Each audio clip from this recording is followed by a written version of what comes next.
श्री कृष्ण गोविंद हरे मुरारे हे नाथ नारायण वासुदेव। श्री कृष्ण गोविंद हरे मुरारे हे नाथ नारायण वासुदेव। श्री कृष्ण गोविंद हरे मुरारे हे नाथ नारायण वासुदेव। ओम नमो भगवते वासुदेवाय नमः। ओम नमो भगवते वासुदेवाय नमः। ओम नमो भगवते वासुदेवाय नमः। स्वामी नारायण स्वामी नारायण भजु मन नारायण स्वामी नारायण नारायण नारायण नारायण। प्रभु का हमेशा ध्यान करते रहे। आप सबों से निवेदन है कि जय हिंद जय भारत। सबों को स्वागत है। मैं राम ऋषा।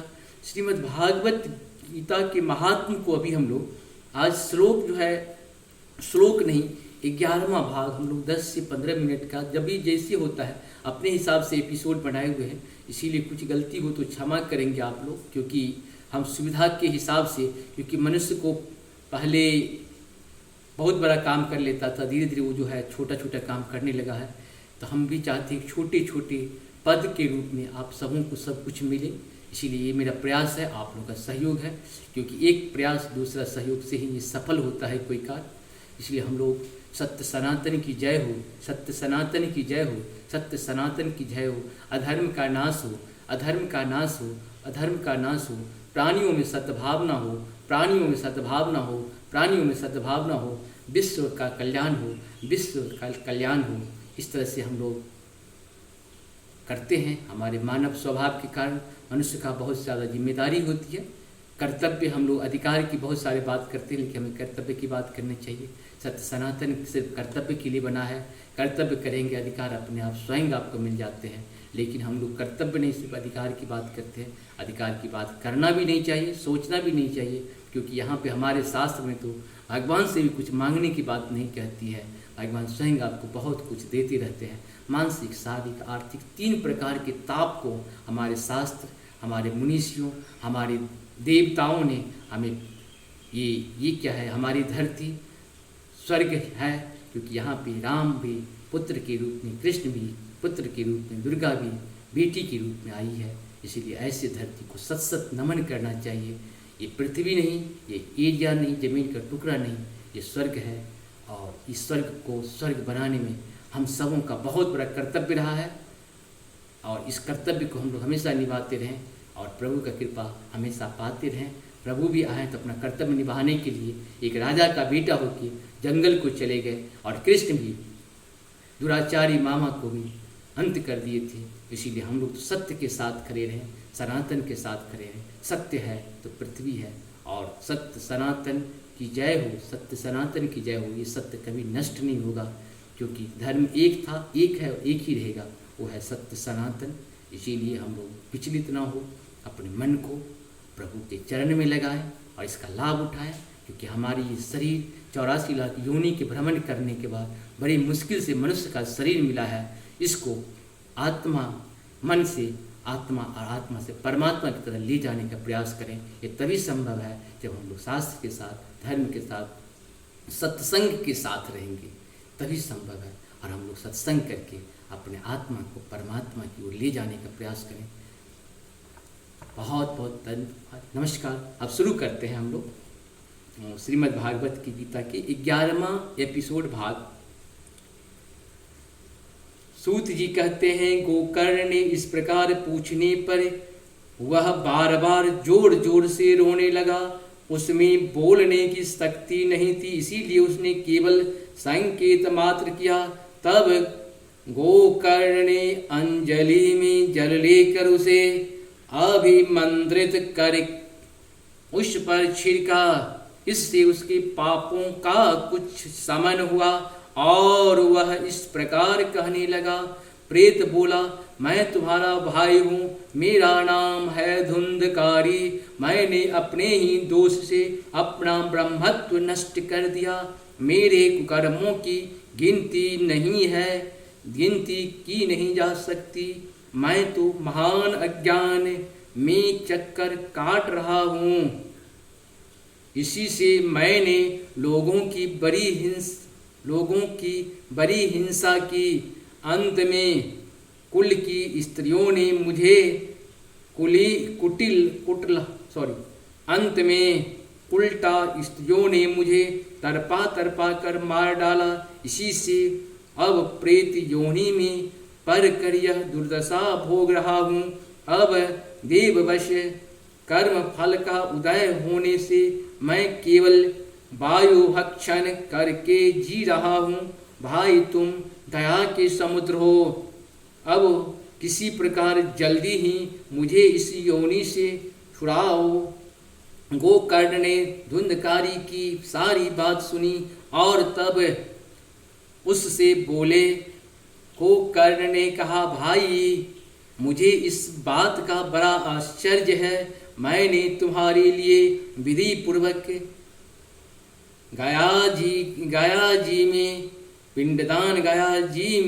पिंडदान किया, फिर भी तुम प्रेत योनि से मुक्त कैसे नहीं हुए?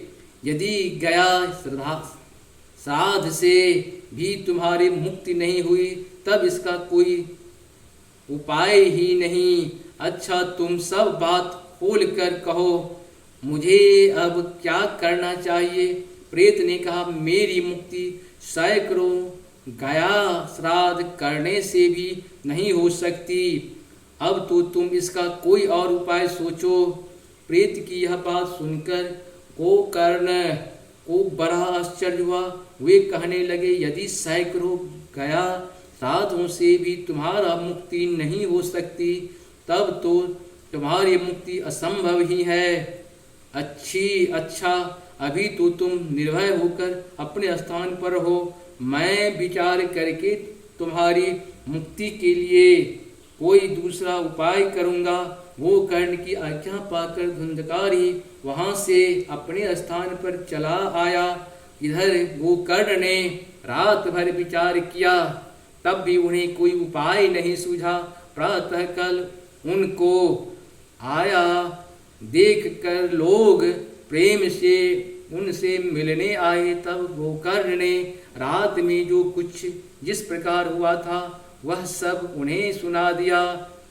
उनमें जो लोग विद्वान, योगनिष्ठ, ज्ञानी और वेदज्ञ थे, उन्होंने भी अनेकों शास्त्रों को उलट पलट कर देखा तो भी उसकी मुक्ति का कोई उपाय न मिला। तब सबने यही निश्चय किया कि इस विषय में सूर्य नारायण जो आज्ञा करें वही करना चाहिए। अतः गोकर्ण ने अपने तपोबल से सूर्य की गति को रोक दिया। उन्होंने स्तुति की, भगवान आप सारे संसार की साक्षी हैं, मैं आपको नमस्कार करता हूँ। आप मुझे कृपा करके धुंधकारी की मुक्ति का साधन बताइए। गोकर्ण की यह प्रार्थना सुनकर सूर्य देव ने दूसरे से ही स्पष्ट शब्दों में कहा, श्रीमद् भागवत से मुक्ति हो सकती है, इसीलिए तुम इसका सप्ताह पारायण करो। सूर्य का यह धर्म मैं वचन वहाँ सभी ने सुना। तब सबने यही कहा कि प्रयत्न पूर्वक यही करो। मैं भी यह साधन बहुत सरल है। अतः गोकर्ण जी भी तदनुसार निश्चय करके कथा सुनाने के लिए तैयार हो गए। देश और गांवों से अनेकों लोग कथा सुनने के लिए आए। बहुत से लंगड़े, लूले, अंधे, बूढ़े और मंदबुद्धि पुरुष भी अपने पापों की निवृत्ति के उद्देश्य से वहां आ पहुँचे। इस प्रकार वहां इतनी भीड़ हो गई कि उसे देखकर देवताओं को भी आश्चर्य होता था। जब गोकर्ण जी व्यास गद्दी पर बैठकर कथा कहने लगे तब वह प्रेत भी वहां आ पहुंचा। और इधर उधर बैठने के लिए स्थान ढूंढने लगा। इतने में ही उसकी दृष्टि एक सीधे रखे हुए 7 गांठ के बांस पर पड़ी। उसी के नीचे के छिद्र में घुसकर वह कथा सुनने के लिए बैठ गया।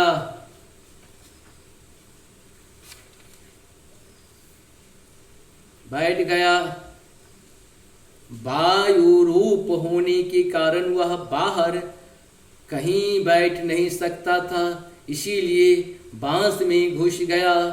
गोकर्ण जी एक वैष्णव ब्राह्मणों का मुख्य श्रोता बनाया और प्रथम स्कंद से ही स्पष्ट स्वर में कथा सुनानी आरंभ कर दी। सायंकाल में जब कथा को विश्राम दिया गया तब एक बड़ी विचित्र बात हुई। वहां सभासदों को देखते देखते उस बांस की एक गांठ तर तर शब्द करती फट गई। इसी प्रकार दूसरे दिन सायंकाल में दूसरी गांठ फटी और तीसरे दिन उसी समय तीसरी। इस प्रकार 7 दिनों में 7 गांठों को फोड़कर धुंधकारी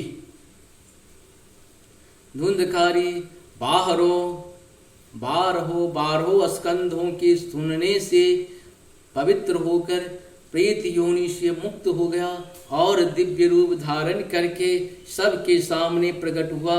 उसका मेघ के समान श्याम शरीर पीतांबर और तुलसी की मालाओं से सुशोभित था तथा सिर पर मनोहर मुकुट और कानों में कमनीय कुंडल खिलमिला रहे थे।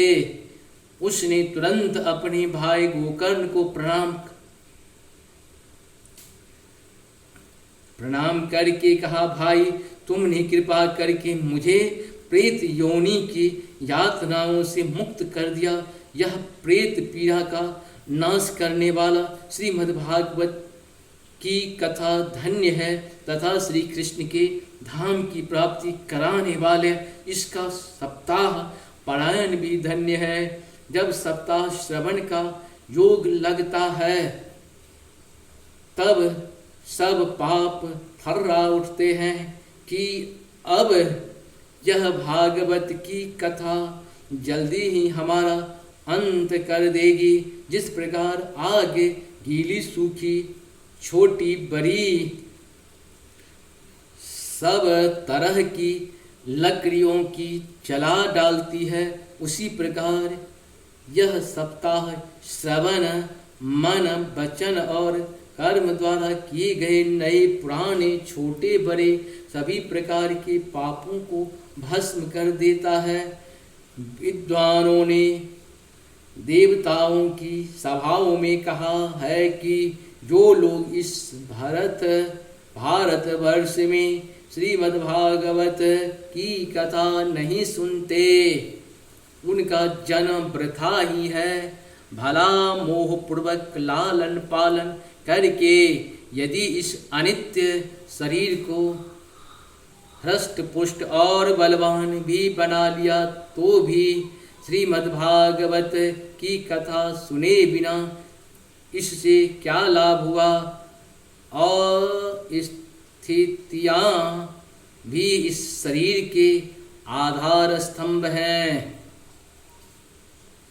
नस नारी रूप रस्सियों में यह बांधा हुआ है, ऊपर से इस पर मांस और रक्त थोप कर इसे चर्म से मोड़ दिया गया है। इसके प्रत्येक अंग में दुर्गंध आता है क्योंकि है तो यह मलमूत्र भांड ही वृद्धावस्था और शोक के कारण यह परिणाम में दुखमय ही है। रोगों का तो घर ही ठहरा यह निरंतर किसी न किसी कामना से प्रीत रहता है, कभी इसकी तृप्ति नहीं होती। इसे धारण किए रहना भी एक भार ही है। इसके रोम रोम में दोष भरे हुए हैं और नष्ट होने में इसे एक क्षण भी नहीं लगता। अंत में यदि इसे गाड़ दिया जाता है तो इसके कीड़े बन जाते हैं। कोई पशु खा जाता है तो यह विष्ठा हो जाती है और अग्नि में जला दिया जाता है तो भस्म ढेरी हो जाता है। ये तीन ही इसकी गतियाँ बताई गई है। ऐसे अस्थिर शरीर में मनुष्य अविनाशी फल देने वाला काम क्यों नहीं बना लेता? जो अन्य प्रातः काल पकाया जाता है वह संध्या काल तक बिगड़ जाता है। फिर इसी के रस से पुष्ट हुई शरीर की नित्यता कैसी? इस लोक में सप्ताह श्रवण करने से भगवान की शीघ्र ही प्राप्ति हो सकती है। अतः सब प्रकार से दोषों की निवृत्ति के लिए एकमात्र यही साधन है। जो लोग भागवत की कथा से वंचित हैं वे तो जल में बुदबुदे जल में बुदबुदे और जीवों में मच्छरों के समान केवल मरने के लिए ही पैदा होते हैं। भला जिसके प्रभाव से जड़ और सूखे हुए बांस की गांठ फट जाती है, उस भागवत कथा श्रवण करने से चित्त के गांठों का खुल जाना कौन बड़ी बात है। सप्ताह श्रवण करने से मनुष्य के हृदय की गांठ खुल जाती है, उसकी समस्त संशय छिन्न भिन्न हो जाते हैं और सारे कर्म छीन हो जाते हैं। यह भागवत कथा रूप तीर्थ संसार के कीचड़ को धोने में बड़ा ही पटु है। विद्वानों का कथन है कि जब यह हृदय में स्थिति हो जाता है तब मनुष्य की मुक्ति निश्चय ही समझनी चाहिए। जिस समय धुंधकारी ये सब बातें कह रहा था, जिसके लिए वैकुंठवासी पार्षदों के सहित एक विमान उतरा, उसी से सब ओर मंडलाकार प्रकाश फैल रहा था। सब लोगों के सामने ही धुंधकारी उस विमान पर चढ़ गया। तब उस विमान पर आए हुए पार्षदों को देखकर उनसे गोकर्ण ने यह बात कही। गोकर्ण ने पूछा, भगवान के प्रिय पार्षदों, यहाँ तो हमारे अनेकों शुद्ध हृदय श्रोतागण हैं, उन सब के लिए आप लोग एक साथ बहुत से विमान क्यों नहीं लाए? हम देखते हैं कि यहाँ सभी ने सामान्य रूप से कथा सुनी है, फिर फल में इस प्रकार का भेद क्यों हुआ, यह बताइए। यहाँ पे हम लोग यहाँ तक पूर्ण किए। आप सबों को बहुत बहुत धन्यवाद। नमस्कार, जय हिंद, जय भारत में सबका स्वागत है। हर हर महादेव, हर हर महादेव।